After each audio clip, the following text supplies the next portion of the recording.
안녕하세요. 클릭 한 번으로 세상을 읽는 SNS와 인터넷을 달군 뜨거운 이슈 클릭해입니다.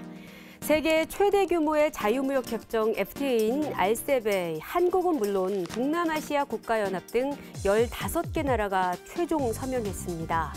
이로써 전 세계 인구의 3분의 1을 포함하는 거대 경제권이 탄생하게 됐습니다. RCEP이란 아시아 태평양 16개국의 다자간 자유무역 협정입니다. 지난 2008년 발생한 글로벌 금융위기 이후 선진국 시장의 수요 감소를 대체할 역내 시장을 창출하기 위해 처음 논의됐고요. 2012년 16개국 정상이 협상 개시를 선언하고 무려 8년 만에 이루어졌습니다. 오늘은 RCEP 공동 서명의 의미와 함께 우리에게 돌아올 이익은 무엇인지 정리해 보겠습니다.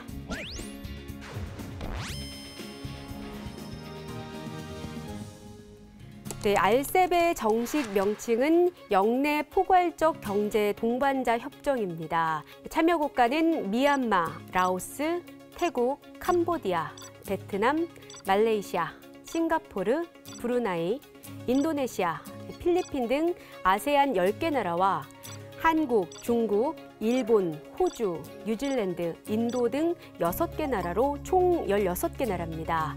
최종 서명에서 인도가 불참했지만 내년 2월까지 시간은 남아 있습니다. 전 세계가 RCEP에 주목하는 이유는 거대 경제협력체가 탄생했기 때문인데요. 세계 인구의 30%, 세계 GDP의 30%, 그리고 세계 교역의 29%를 차지하는 그야말로 세계 최대 FTA가 체결된 겁니다.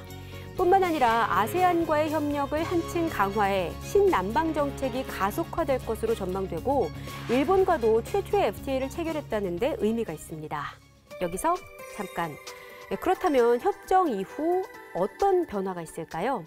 우리나라의 수출 효자 제품 가운데 하나인 세탁기. 호주나 중국, 베트남 등으로 수출할 때 FTA 관세 혜택을 받으려면 나라마다 각기 다르게 만들어야 했습니다. 이유는 부품 비율 등 각 나라에서 요구하는 원산지 기준이 다르기 때문입니다. 그런데 RCEP이 발효되면 회원국끼리는 동일한 기준을 적용합니다.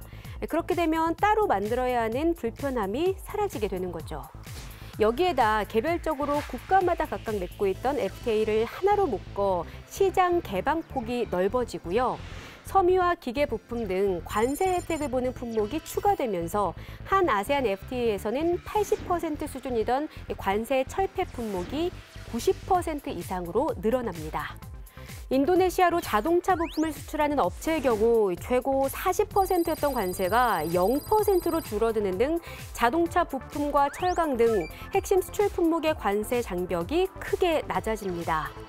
또 지금까지는 한국에서 대부분 공정이 이루어져야 한국산으로 인정받았지만 이제는 RCEP 회원국에 진출한 국내 기업이 현지 공장에서 생산한 제품도 원산지를 한국산으로 인정받게 되고 관세 혜택을 받기가 수월해집니다.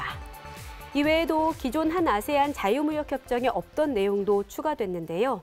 전자상거래와 관련된 규범이 도입돼 4차 산업혁명 등 최근 기술의 발전상을 반영했고 저작권이나 상표 디자인 등 지식재산권에 대한 포괄적인 보호 규범도 마련됐습니다.